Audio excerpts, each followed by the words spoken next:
Hello friends, welcome to wifistudy.com, one stop destination for all competitive exams, presents current affair 2017 April first week in Hindi.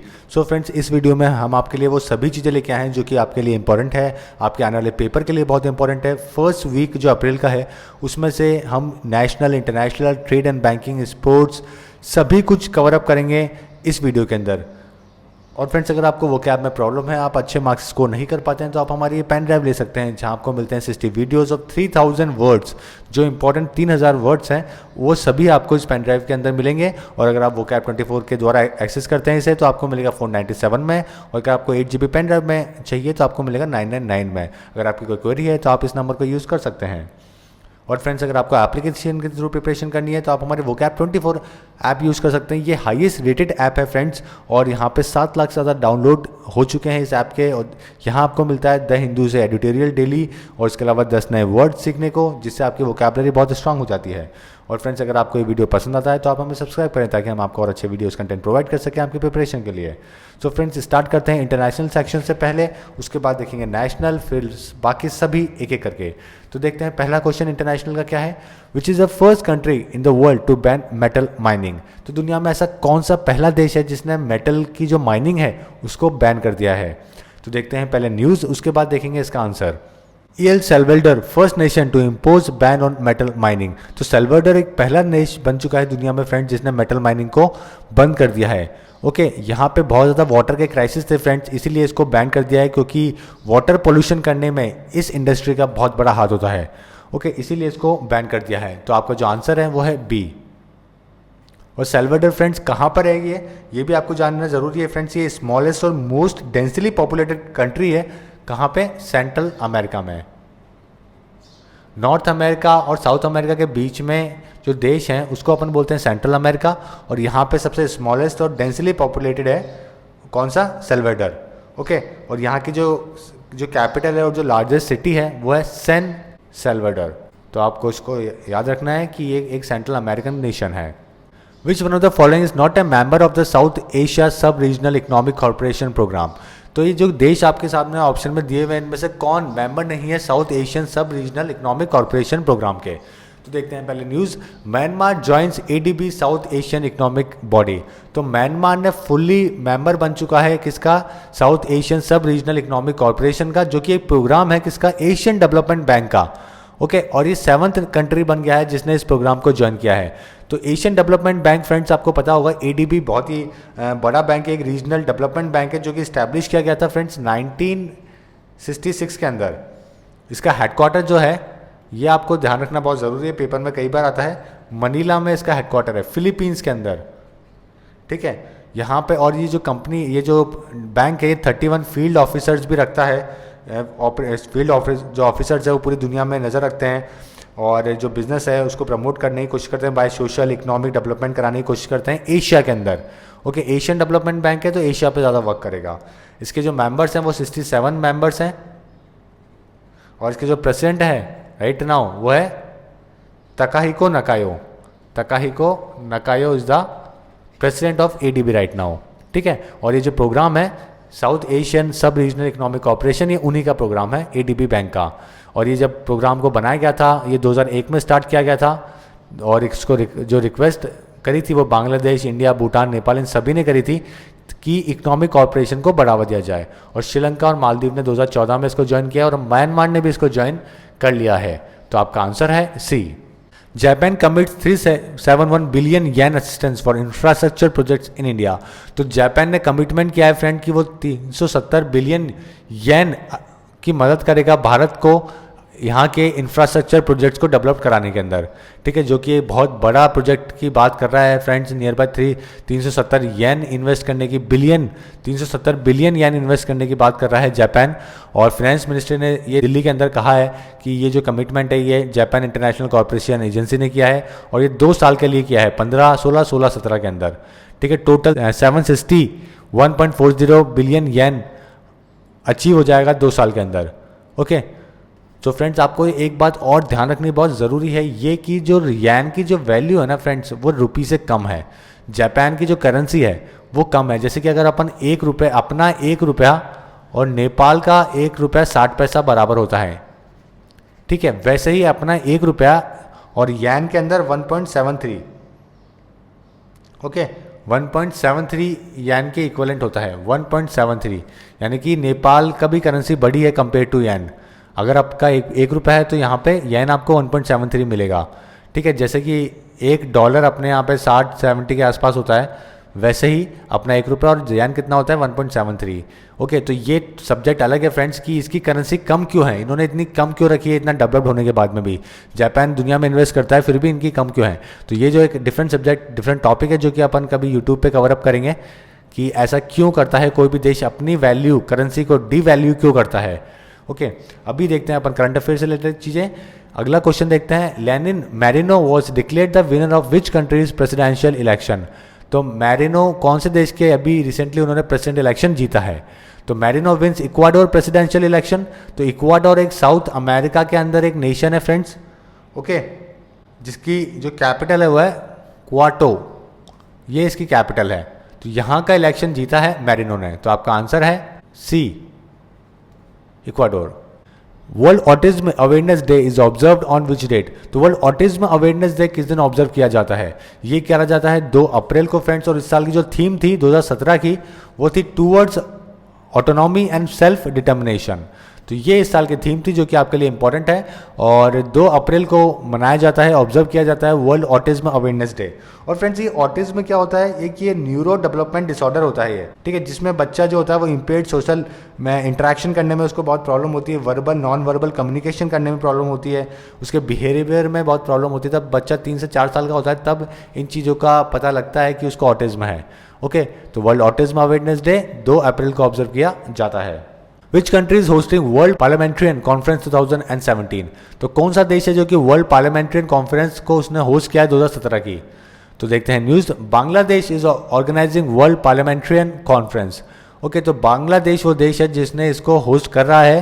तो आपका जो answer है वो है ए। और यहाँ पे कई सारे मेंबर्स है फ्रेंड, नियर बाय 700 मेंबर होंगे, 131 नेशन से जो पार्लियामेंट से जो कि यहाँ पे ज्वाइन करेंगे। और यहाँ पे एक 5 दिन की कॉन्फ्रेंस है, ठीक है, जो कि बांग्लादेश के अंदर हो रही है। तो आपका आंसर है Bangladesh. Which country will help in setting up a technology park in Andhra Pradesh. तो कौन सा देश है जो कि आंध्र प्रदेश को हेल्प करेगा टेक्नोलॉजी पार्क बनाने में। तो Malaysia to set up technology park in Andhra Pradesh. तो मलेशिया वो देश है जो कि हेल्प करेगा, असिस्ट करेगा आंध्र प्रदेश के अंदर एक टेक्नोलॉजी पार्क को डेवलप करने में। तो आपका आंसर है सी, मलेशिया। और मलेशियन कंपनी ने एग्री किया है कि वो सेटअप करेंगे। और एक प्राइवेट सेक्टर इन्वेस्टमेंट की बात करी गई है $100 मिलियन की फर्स्ट फेज के अंदर, ठीक है। तो ये आंध्र प्रदेश में सेटअप हो रहा है। International day for mine awareness and assistance in mine action is observed on which date. तो फ्रेंड्स वापस से माइन अवेयरनेस और असिस्टेंस इन माइन एक्शन की बात की जा रही है, जैसे कि अभी अपन ने पहले थोड़ी देर पहले पढ़ा था। ओके, साउथ सेंट्रल अमेरिका के एक नेशन में माइन को बंद कर दिया गया है वहाँ पे। तो इसीलिए ये डे बहुत इंपॉर्टेंट हो जाता है पेपर के लिए। और आपका जो आंसर है वो है 4 अप्रैल। ओके, और थीम थी वो क्या थी, नीड्स ड्रिवन पीपल सेंटर्ड, ये इस साल की थीम थी। Which is going to be the first country to make equal payment law for man and women. तो कौन सा दुनिया में पहला देश बनने जा रहा है जहां पे इक्वल पेमेंट लॉ होगा, यानी कि पुरुष और महिला दोनों को सेम पेमेंट मिलेगा सेम काम के लिए। अभी दुनिया में बहुत ज़्यादा इनइक्वालिटी है फ्रेंड्स, जितना सेम पोजीशन के ऊपर जितना मेल को मिलता है उतना फीमेल को नहीं मिलता है। ओके, तब इसी चीज़ों को काउंटर अटैक करने के लिए इस देश ने एक इक्वल पेमेंट लॉ को बनाया है। तो ये कौन सा देश है, यह है Iceland, to make equal payment law for man and women. तो ओके, तो आइसलैंड वो देश बना है दुनिया में पहला, और आपका आंसर है बी। और आइसलैंड को रैंक नंबर 1 किया गया है world economic forum global gender gap index के अंदर भी, यानी कि यहाँ पे जेंडर जो इक्वलिटी है वो बहुत ज़्यादा है। ओके, मेल और फीमेल में काफ़ी ज़्यादा इनइक्वालिटी नहीं है, काफ़ी ज़्यादा इक्वलिटी है। और साथ में नॉर्डिक नेशंस इसको फॉलो कर रहे हैं। अब ये फ्रेंड्स नॉर्डिक नेशंस क्या है, ये आपके लिए जानना जरूरी है। देखिए फ्रेंड्स, 2 तरह के नेशंस होते हैं, एक नॉर्डिक और एक स्कैंडिनेवियन। नॉर्डिक नेशंस कौन कौन से हैं, ओके, नॉर्वे, फिनलैंड, स्वीडन, ये नॉर्डिक नेशंस हैं। ओके, इसके अलावा ये डेनमार्क, फिनलैंड, ये भी आपको ध्यान रखना है। जो नॉर्डिक नेशंस होते हैं फ्रेंड्स वो कौन कौन से होते हैं, डेनमार्क, ओके, फिनलैंड, उसके अलावा आइसलैंड, नॉर्वे और स्वीडन। तो ये 5 नेशन हैं जिनको अपन नॉर्डिक नेशंस कहते हैं, ठीक है। इसके साथ में इनके एसोसिएटेड जो टेरिटरीज है, ग्रीनलैंड, विनलैंड, ये सब भी इंक्लूड होती है। और स्कैंडिनेवियन की जब अपन बात करते हैं, जब 3 ही देश बात करते हैं एनएसडी के बारे में, एनएसडी यानी कि नेशनल स्कूल ऑफ ड्रामा, इस तरीके से आप याद कर सकते हैं, जो कि दिल्ली में है। एनएसडी यानी कि नॉर्वे, स्वीडन और डेनमार्क। ओके, तो ये तो तीनों स्कैंडिनेवियन है और बाकी ये 5 नॉर्डिक नेशंस है, यानी कि नॉर्थन यूरोपियन में आते हैं। The World Trade Organization has decided to set up a panel to resolve dispute between the India and Japan on safeguard duty imposed by India on certain categories of। तो world trade organisation ने अभी recently एक setup करा है panel, जहां पर resolve करेगा वो डिस्प्यूट जो कि इंडिया और जापान के बीच में हुआ है ड्यूटी इंपोज करने के ऊपर। ओके, अभी किस चीज़ के ऊपर करी जा रही है, ये आपका क्वेश्चन है। तो फ्रेंड्स, जो आपका आंसर है वो है स्टील के ऊपर ड्यूटी इंपोज करी है इंडिया ने, इंपोर्ट ड्यूटी। इसी वजह से ये केस WTO में चला गया है और अब वहाँ पे एक पैनल लगाया गया है।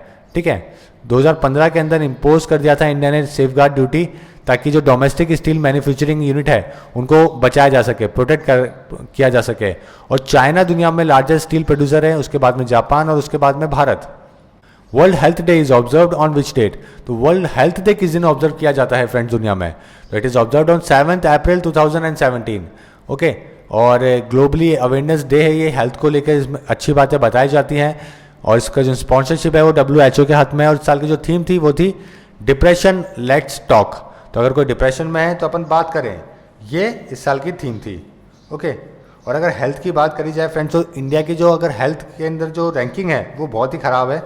अगर हेल्थ इंडेक्स की बात करी जाए तो इंडिया की 143 रैंकिंग है आउट ऑफ 188 कंट्रीज़, जिसके अंदर इंडिया की जो रैंकिंग है हेल्थ है वो पाकिस्तान से भी नीचे। पाकिस्तान से तो ठीक है, लेकिन जो बाकी नेशंस है जैसे श्रीलंका, चाइना, उन सबसे ख़राब है। ओके, जैसे कि चाइना 92 पोजीशन के ऊपर है, सीरिया यहाँ तक कि 117 पोजीशन के ऊपर है, लेकिन इंडिया 143 पोजीशन पे है। Which countries officially recognise bitcoin as currency? तो कौन सा देश है जिसने बिटकॉइन को अपनी करेंसी रिकग्नाइज कर लिया है? अब फ्रेंड्स, आपके लिए बिटकॉइन जानना जरूरी है। बिटकॉइन क्या होता है? ये क्रिप्टो करेंसी है, झूठी करेंसी है जो कि बनाई गई है। ओके, झूठी करेंसी यानी कि पेपर की फॉर्म में नहीं है। ठीक है, और इलेक्ट्रॉनिक पेमेंट सिस्टम है ये, जो कि एक अनआइडेंटिफाइड प्रोग्रामर थे जिनका जो नाम है, जो अंडर उनका नाम जो फेमस हुआ है वो ताशी नाकामोतो के नाम से हुआ है, ताशोशी नाकामोतो। ओके, और इसको 2008 में इंट्रोड्यूस करा गया था और 2009 में इसके ऊपर काफ़ी काम हुआ है और उसको एक अननोन करेंसी के तौर पे जाना जाता है। इसमें कोई मीडिएटर नहीं होता है फ्रेंड्स बीच में, इसीलिए ब्लैक जो इलीगल काम है उसके लिए भी इस बिटकॉइन को बहुत काम में लिया जाता है और इसको कोई भी सेल और परचेज कर सकता है। कई सारी कंपनी है जो कि बिटकॉइन को सेल एंड परचेज करती है। तो आपका जो आंसर है वो है जापान। जापान वो देश है जिसने बिटकॉइन को रिकॉग्नाइज किया है as a currency. Okay, what is India's rank in recently release global travel and tourism competitiveness list 2016? तो जो ग्लोबल ट्रैवल और कॉम्पिटिटिवनेस रिपोर्ट है 2016 की, उसमें भारत की रैंकिंग क्या है? तो देखते हैं news. India is jump 12 places to 40th rank globally in travel and tourism competitiveness list by the world economic forum. तो इंडिया ने 12 पोजीशन जंप करी है और अब इंडिया 40 पोजीशन के ऊपर है, किसमें? टूरिज्म कॉम्पिटिटिवनेस लिस्ट के अंदर। ओके, तो आपका आंसर जो है वो है 40 है। और साथ में फ्रेंड्स, टूरिज्म इंडिया में एक बहुत बड़ा बिजनेस है फ्रेंड। वर्ल्ड ट्रैवल और टूरिज्म काउंसिल की बात सुने तो इंडिया में 14 लाख करोड़ का इन्वेस्टमेंट जनरेट हुआ था, जो टूरिज्म है वो जनरेट हुआ था, जो कि 9.6 है अपनी नेशनल GDP का। ओके, और कई सारे यानी कि नियर बाय 80 लाख लोग इस साल 2016 के अंदर भारत के अंदर आए हैं। नियर बाय आप मान सकते हैं 90 लाख के आसपास लोग 2016 में देश में घूमने आए हैं बाहर से। ओके, जो कि एक बहुत बड़ा फैक्टर है और कई लोगों को ये एम्प्लॉयमेंट जनरेट करता है ये इंडस्ट्री फ्रेंड्स। ओके, टोटल जो ग्रोथ है इसकी वो काफ़ी बड़ी है और काफ़ी अच्छी स्पीड से ये इंक्रीज़ कर रहा है। तो इंडिया की रैंकिंग है 40 किसके अंदर? टूरिज्म कॉम्पिटिटिवनेस लिस्ट के अंदर। India is ranked dash in bribery and corrupt practices in India. तो इंडिया की जो रैंकिंग हुई है जो भ्रष्टाचार फैलाने में, करप्शन फैलाने में, घूसखोरी देने में बिजनेस के अंदर, वो 9th रैंक है। ओके, 9th रैंक है। तो आपका जो आंसर है वो है 9th। ठीक है, और ranking is improved marginally from the survey finding in 2015 when India was at the 6th position. तो 6 पोजीशन से अब इंडिया पीछे की तरफ जा रहा है, कि जो कि अच्छा साइन है। ओके, अब इंडिया 9th पोजीशन के ऊपर है करप्शन के अंदर, पहले 6ठे पोजीशन पे था 2015 के अंदर। अब देखते हैं national news. Recently in which city and all India institute of Ayurveda establish? तो अभी कौन सिटी के अंदर all India institute of Ayurveda establish किया गया है? ओके, ये नई दिल्ली के अंदर इस्टेब्लिश करा गया है और एक ऑटोनॉमस बॉडी है जो कि जो किसके आती है, अंडर आयुष मिनिस्ट्री के अंदर आती है। 150 करोड़ की फंडिंग जारी करी गई है। तो आपका जो आंसर होगा वो तो न्यू दिल्ली होगा, लेकिन आपको यहाँ पे आयुष के लिए जानना बहुत ज़रूरी है, मिनिस्ट्री ऑफ आयुष। तो ये आयुष का मतलब क्या है फ्रेंड्स? ओके, आयुष का मतलब है आयुर्वेदा, योगा, नेचुरोपैथी, यूनानी और सिद्धा एंड होम्योपैथी। तो ये 5-6 चीज़ें हैं जिनको ऐड किया गया है और लोगों की हेल्थ के लिए इस पे काम करा जा रहा है रिसर्च के ऊपर, कि ताकि लोग जो है वो एलोपैथी को छोड़ के जो अपना प्रीवियस मेडिसिन है उनके ऊपर वापस से मूव ऑन करें। Okay, Kanha tiger reserve is in located in which state? तो कान्हा टाइगर रिजर्व के बारे में पूछा है फ्रेंड्स, बहुत ही इंपॉर्टेंट क्वेश्चन है। और ये कहाँ पर है Kanha tiger reserve became first in India to get official mascot. तो ऑफिशियल मैस्कॉट मिला है रिसेंटली अपने एक देश के रिजर्व को, टाइगर रिजर्व को, इसीलिए ये क्वेश्चन फ्रेम हुआ है। और जो मैस्कॉट बनाया गया है वो किसका बनाया गया है? मध्य प्रदेश ने बनाया है। ओके, बारासिंगा को बनाया है। एक स्वयं डियर है जो कि मध्य प्रदेश का एनिमल है, स्टेट एनिमल है, और उसको क्या बनाया है? मैस्कॉट बनाया है officially. Okay, Kanha tiger reserve जो है वो स्प्रेड हो रहा है मांडला में, बालाघाट में, और एकमात्र ऐसी प्लेस है जहाँ पे ये जो स्पीशीज है वो रहती है। ओके, तो आपका जो आंसर है वो तो पहले मध्य प्रदेश है। इसके अलावा जो एमपी के कई सारे और भी ऐसे नेशनल पार्क और टाइगर रिजर्व है जो कि आपको ध्यान रखना है, जैसे बांधवगढ़ बहुत इंपॉर्टेंट है। ओके, आपको ध्यान रखना है, बांधवगढ़ आपके लिए बहुत इंपॉर्टेंट है।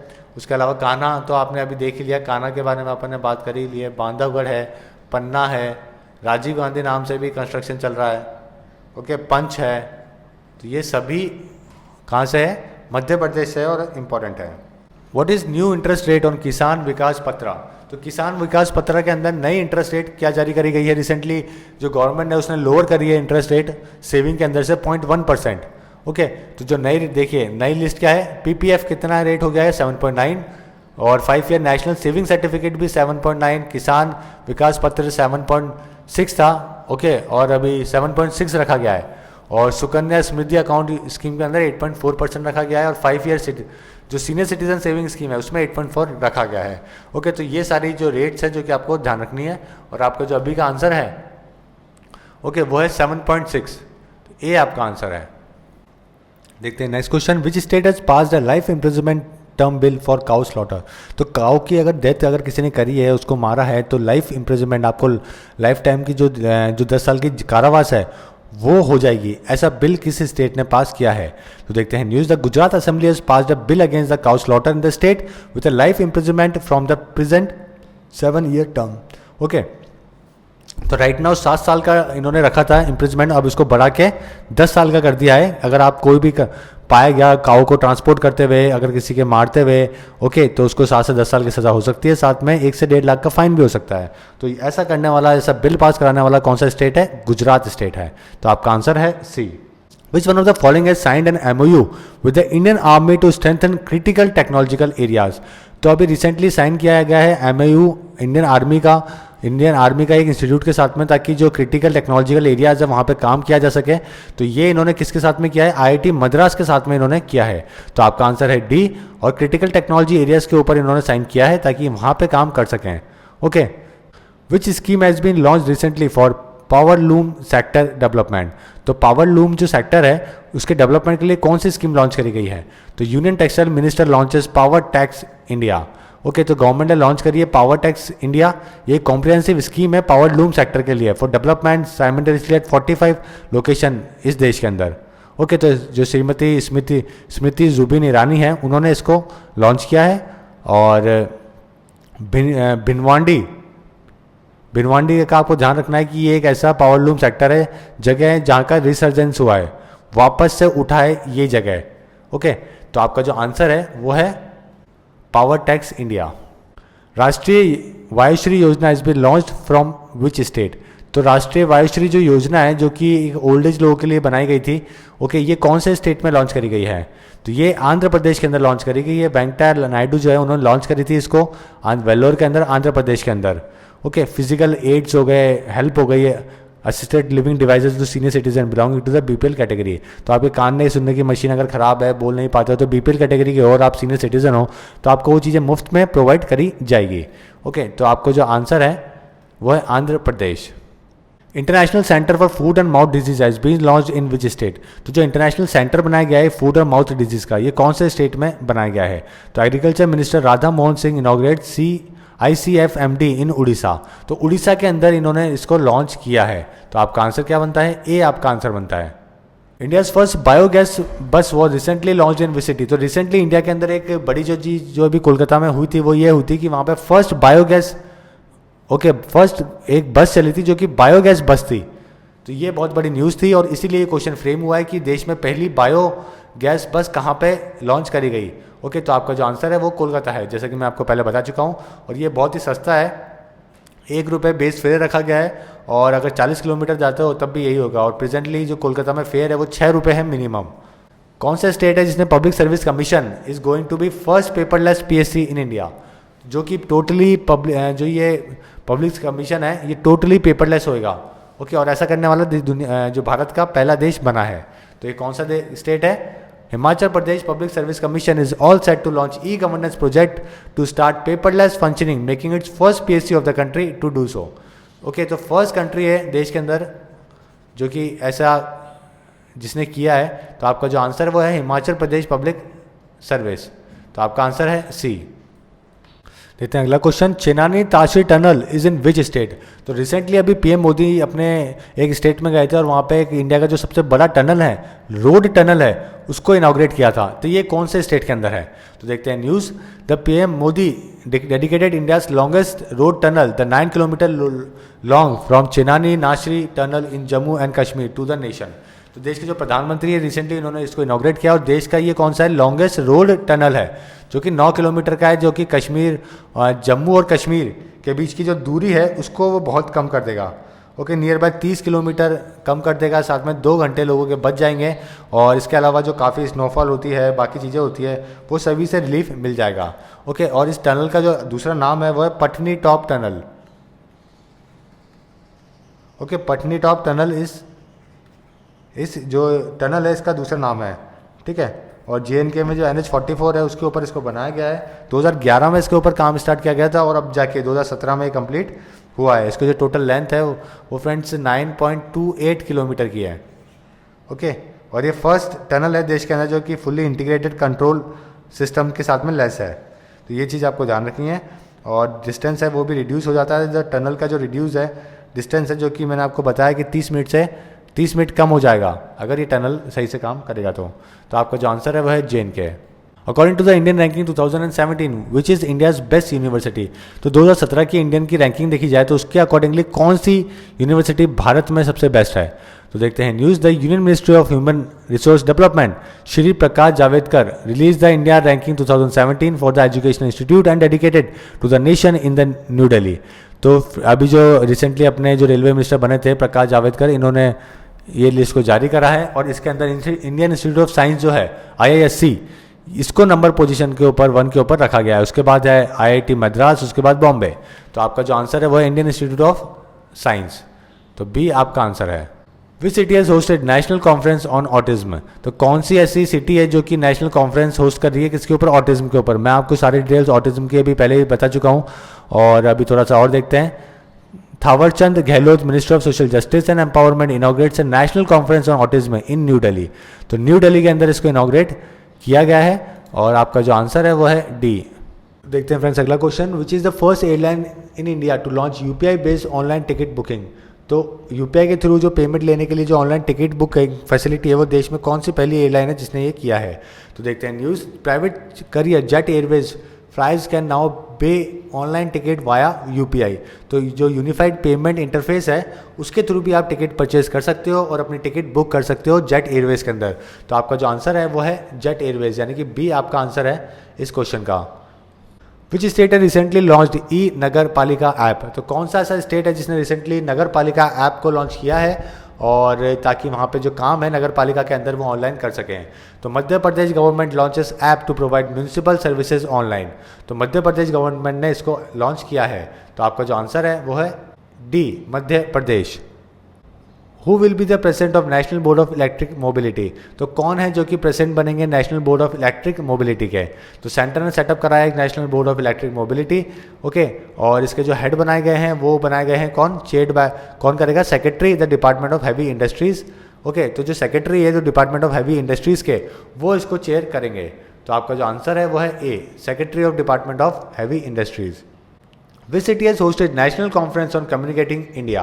तो कौन सी सिटी है जो कि होस्ट कर रही है नेशनल कॉन्फ्रेंस कम्युनिकेटिंग इंडिया की टॉपिक के ऊपर। ओके, तो ये जो सिटी है वो है न्यू दिल्ली, जो इसमें 5 अप्रैल को ये ऑर्गेनाइज कराया गया और यहाँ पे राज्यवर्धन सिंह राठौड़ भी आए थे और काफ़ी सीनियर कैबिनेट जो कलीग थे वेंकैया नायडू वो भी यहाँ पे आए थे। तो आपका जो आंसर है वो है न्यू दिल्ली। देखते हैं अगला question, which state will provide ₹21,000 to families for third girl child.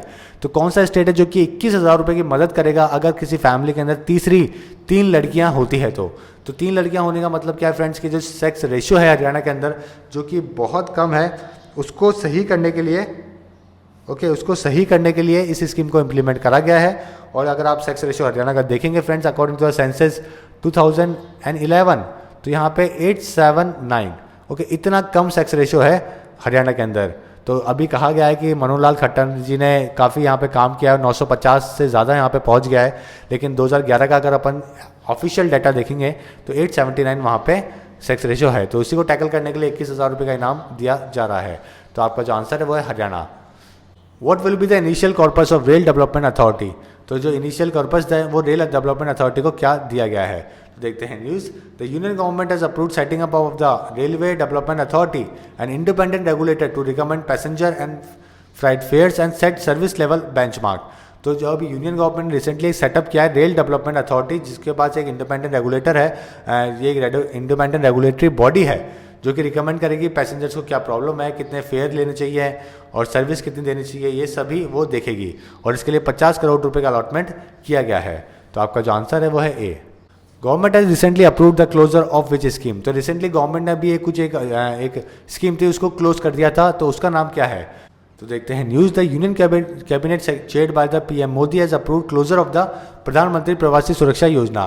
तो जो प्रवासी जो लोग भारत के बाहर जाते हैं उनकी सुरक्षा को लेकर 2012 में इसको लॉन्च किया गया था, जिसका क्लोजर की घोषणा करी गई है। ओके, जो इसका सब्सक्रिप्शन था वो बहुत ही लो था और कोई न्यू सब्सक्रिप्शन भी इसके अंदर बहुत टाइम से नहीं आ रहे थे, इसके वजह से इसको क्लोज कर दिया गया। तो प्रधानमंत्री प्रवासी सुरक्षा योजना इस स्कीम का नाम था।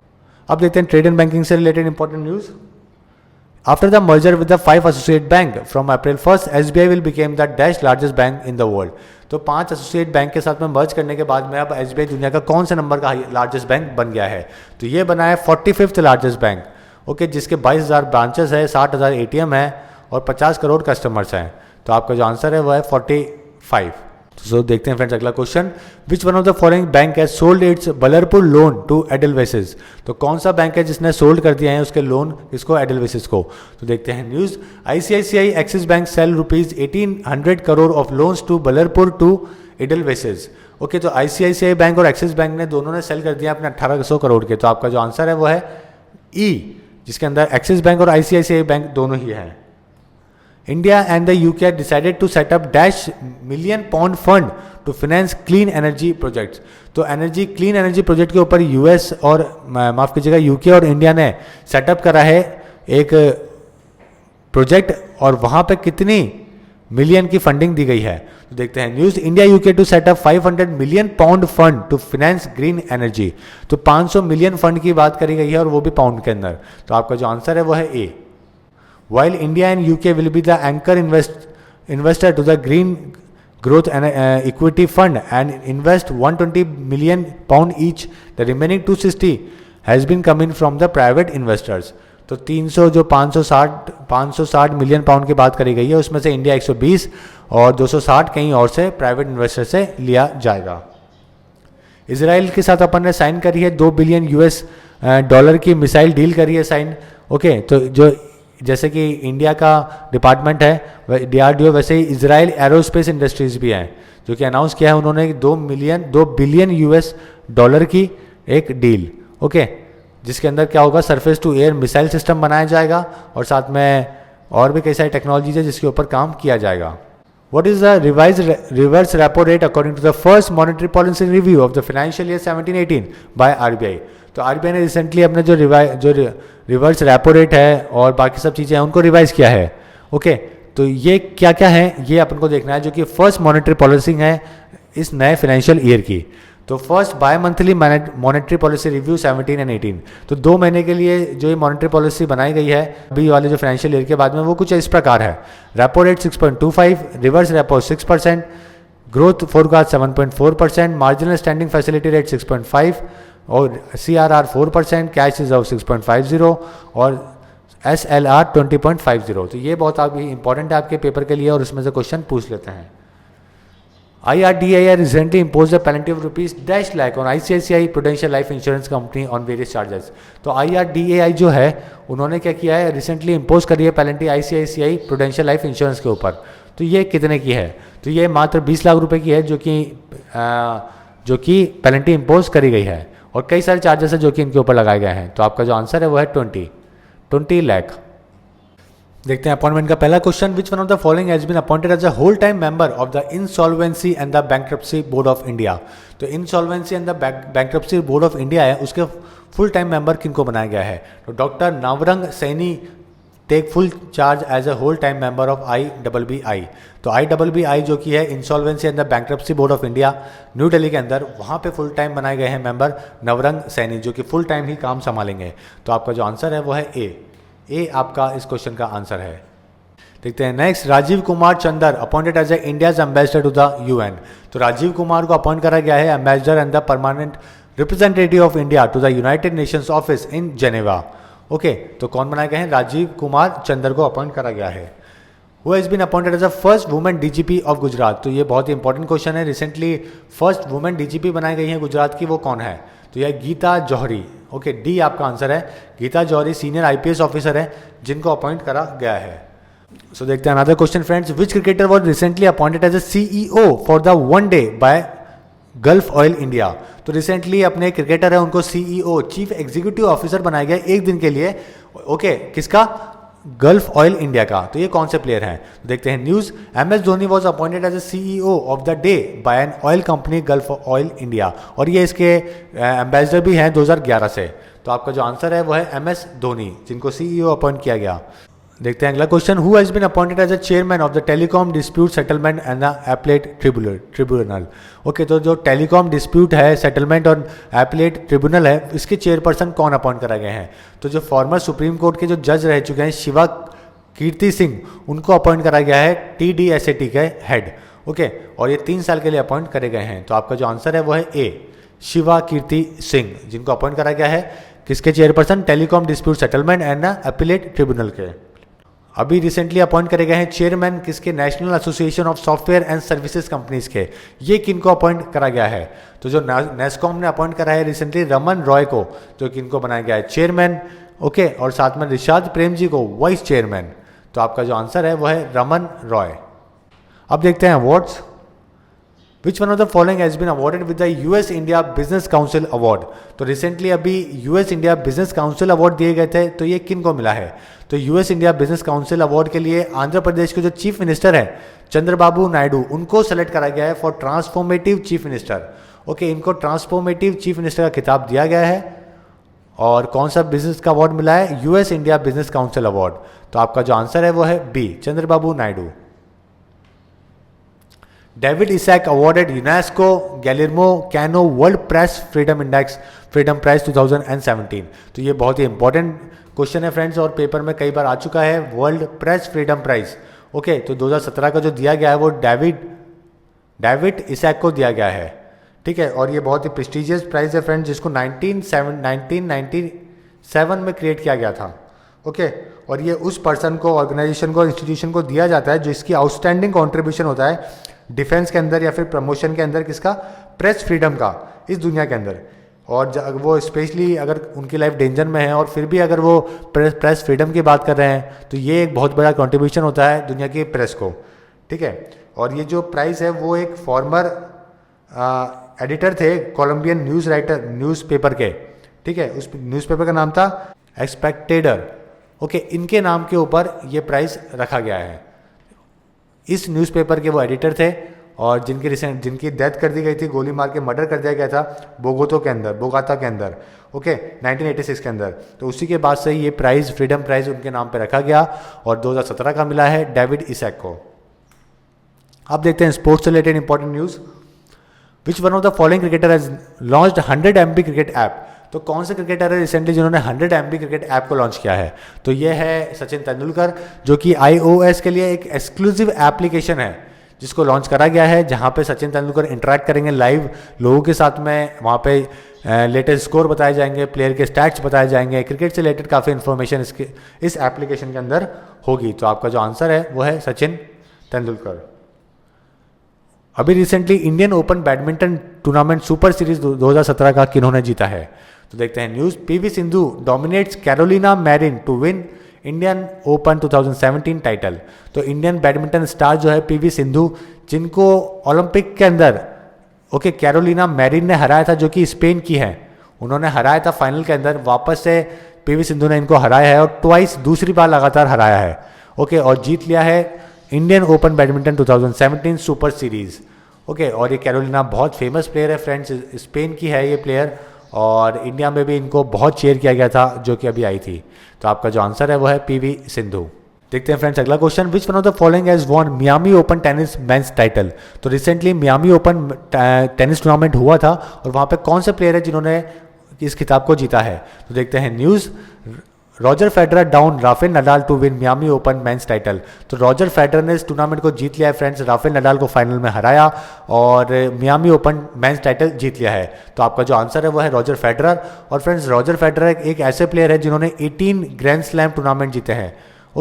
और 2002 से लेकर 2016 तक तो ये टॉप 10 के अंदर हमेशा रहे हैं। कभी ऐसा नहीं हुआ कि इनकी रैंकिंग टॉप 10 से बाहर गई हो। और ये बहुत ही बड़ी अपने आप एक हिस्ट्री है। मैन टेनिस प्लेयर है ये बहुत बड़े, और 18 ग्रैंड स्लैम जीतने वाले, सबसे ज़्यादा जीतने वाले प्लेयर हैं। और ATP यानी कि जो ऑल टेनिस प्रोफेशनल रैंकिंग होती है, इसके अंदर 302 वीक तक लगातार नंबर 1 के ऊपर रहे थे। फर्स्ट रैंक थी इनकी, जो कि बहुत बड़ा अचीवमेंट है। 7 बार इन्होंने विंबलडन टूर्नामेंट जीता है, 5 बार ऑस्ट्रेलियन ओपन जीता है, 5 बार US ओपन जीता है, फ्रेंच ओपन जीता है। तो बहुत ही बड़े प्लेयर है। तो आपका जो आंसर था इस क्वेश्चन का वो रॉजर फेडरर था। Which one of the following has won Miami open tennis women's title? तो जैसे कि मेंस रॉजर फेडरर ने जीता है, वैसे ही वुमेन टाइटल जीता है जोहाना कॉन्टा ने। ये कहाँ की है? ग्रेट ब्रिटेन की है, जिन्होंने ये टूर्नामेंट जीता है, और कैरोलिन को इन्होंने हराया है। तो आपका जो आंसर है वो है A, Johanna Konta. What is India's rank in a world doping chart released by WADA? तो WADA क्या है friends? World anti doping agency है, जो कि दुनिया में डोपिंग को लेकर बहुत ही एक्टिव है। तो यहाँ पे इंडिया की रैंकिंग क्या है? तो इंडिया रैंक है 3rd पोजीशन के ऊपर, तीसरे साल लगातार वर्ल्ड डोपिंग चार्ट के अंदर, जो कि इंडिया के लिए बहुत ही शर्मनाक बात है। सबसे ज़्यादा डोपिंग में जो प्लेयर पाए गए हैं वो रशिया के पाए गए, उसके बाद इटली के, और उसके बाद में भारत के। उसके बाद में इंडिया के पाए गए। तीसरे साल लगातार इंडिया 3rd पोजीशन के ऊपर है, जो कि सही नहीं है। तो आपका जो आंसर है वो है ए, 3rd। और साथ में वाडा का जो हेडक्वार्टर है फ्रेंड, ये भी आपको ध्यान रखना ज़रूरी है, जो कि मॉन्ट्रियल के अंदर है, कनाडा के अंदर। उसके जो प्रेसिडेंट है राइट नाउ, वो कौन है? Craig ready. इसके प्रेसिडेंट है वाडा के। वाडा का मतलब है world anti doping agency. Recently अभी एक प्लेयर है जिनको Wisden leading cricketer in the world for 2016 माना है। तो ये कौन से प्लेयर है? तो ये विराट कोहली को named Wisden leading cricketer in the world for 2016। तो 2016 का लीडिंग क्रिकेटर विजडन ने माना है विराट कोहली को, जो कि बहुत बड़ा अचीवमेंट है फ्रेंड। ये आज तक ये अवार्ड मिलने वाला, जो विजडन की जो मैगजीन है उसके ऊपर कवर पेज के ऊपर फोटो आना बहुत बड़ी बात है। और ये अभी तक तीसरे इंडियन प्लेयर है जैसे जिन्होंने को ये ऑनर मिला है। सचिन तेंदुलकर के अलावा वीरेंद्र सहवाग के बाद ये तीसरे प्लेयर हैं जिनको ये अवार्ड मिला है। तो विराट कोहली आपका आंसर है। देखते हैं अगला question. Which is the number 1 football team in recently released FIFA ranking? तो फुटबॉल के अंदर नंबर 1 टीम कौन सी है according to the FIFA ranking? तो फ्रेंड्स ये न्यूज़ इसीलिए इंपॉर्टेंट है क्योंकि रिसेंटली इंडिया ने अपने 20 सालों के इतिहास में सबसे अच्छी रैंकिंग हासिल करी है, जो कि है 101। इंडिया इस वक्त फुटबॉल टीम, इंडिया की जो फुटबॉल टीम है वो 101 नंबर के ऊपर है फीफा रैंकिंग के अंदर, जो कि पिछले 20 सालों के अंदर बेस्ट रैंकिंग है। इस बार काफ़ी काम हुआ है फुटबॉल के ऊपर। आपने देखा होगा फुटबॉल इंडियन सुपर लीग हुई है और कई सारे टूर्नामेंट्स हुए हैं फुटबॉल के, जिससे फुटबॉल को काफ़ी अपलिफ्टमेंट मिला है। तो इंडिया की जो रैंकिंग है वो 101 पहुंच गई है। इससे पहले 1996 के अंदर इंडिया की 94 रैंकिंग थी। और एशिया की अगर बात करें तो एशिया में के अंदर 11th रैंकिंग है इस वक्त राइट नाउ इंडिया की, जो कि बड़ी बात है। और ब्राज़ील ने टॉप स्पॉट पर है फीफा रैंकिंग के अंदर, और अर्जेंटीना को इन्होंने रिप्लेस किया है। तो आपका जो आंसर है वो है ब्राज़ील नंबर 1 के ऊपर है और अर्जेंटीना को इन्होंने पीछे किया है। अब देखते हैं that Ajay Jaykar pass away recently, who he was. तो अजय जयकर की रिसेंटली डेथ हुई है, ये कौन थे? तो ये फेमस एक ऑथर और फिल्म मेकर थे फ्रेंड्स, और स्क्रिप्ट राइटर थे, जिनकी रिसेंटली डेथ हुई है। इन्होंने एक मराठी नॉवेल भी लिखी थी जिसके ऊपर मूवी भी बनाई गई थी, सर करनामा। ओके, तो आपका जो आंसर है वो है writer. Kishori Amonkar passed away recently, who she was. तो किशोरी अमोकर अभी रिसेंटली उनकी डेथ हुई है, ये कौन थी? ये एक रेनोड हिंदुस्तानी क्लासिकल वोकलिस्ट थी फ्रेंड्स, बहुत ही फेमस वोकलिस्ट थी। ओके, और जयपुर घराने से इनका ताल्लुका थे और काफ़ी बड़ी सिंगर थी। तो आपका जो आंसर है वो है सिंगर, वोकलिस्ट। अब देखते हैं books. Portuguese India and a Mughal Relation 1510 to 1735, a book by the लियोस डी एसेस कोरिया।